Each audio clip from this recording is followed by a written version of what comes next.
guys, gawa tayo ng maruya guys. Ito, saging na saba, and then flour guys. Ayan, para dumikit siya.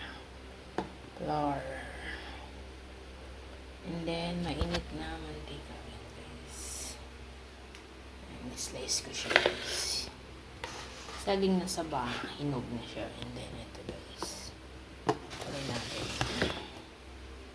Ayan natin ilagay sa kawali. Ito guys. Wow.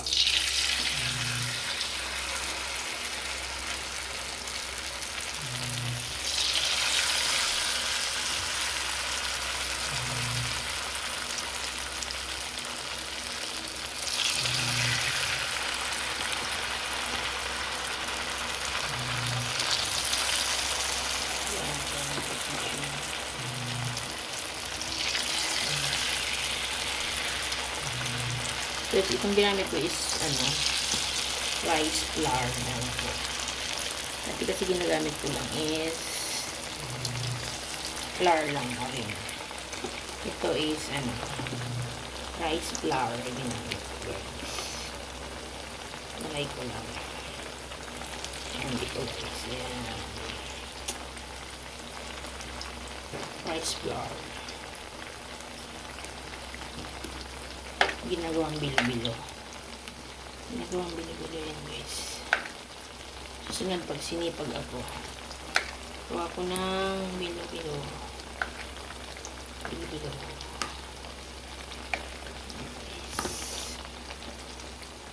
Yan guys, nilalagay ko dito. Para mamaya, lagyan na sa kawali. Ready ko siya.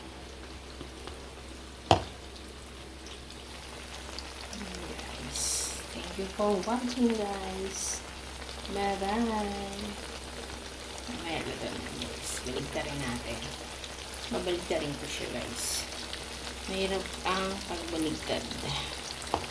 Wala akong camera man. Kaya hindi ko mabibidyoan ang pagbaligtad yan guys. The next batch. Next batch. Third batch. Nabaligtad ko na. Hindi po. Nabaligtad ko na. Ayan. Ito na yung gata. Kabiyak. Nabaligtad ko na siya.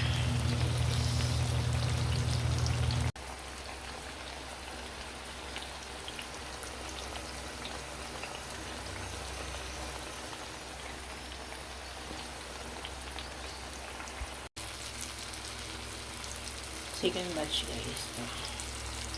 Second batch.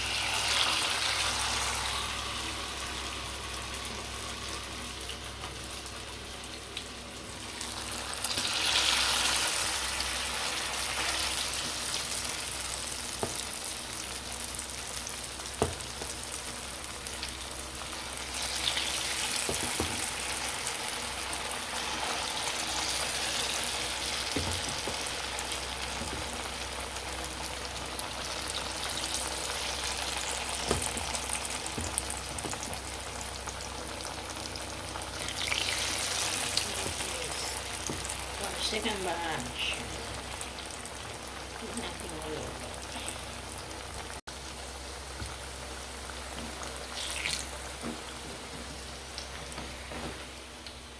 Hirap magbaliktad guys pag isang kamay lang.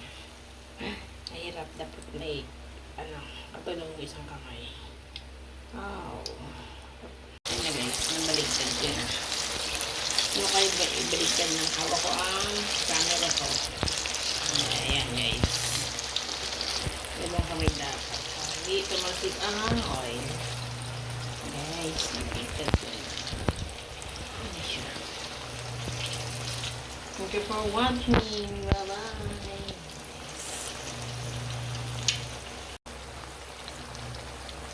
And guys, luto na. Ano na natin? Pwede na isang kamay kasi kukunin na natin. Di ba? Uwa. Patuloy natin ang mantika. Ayan guys. And then ilagay dito. Di ba? paper towel. Paper towel na. Yan guys. Diba?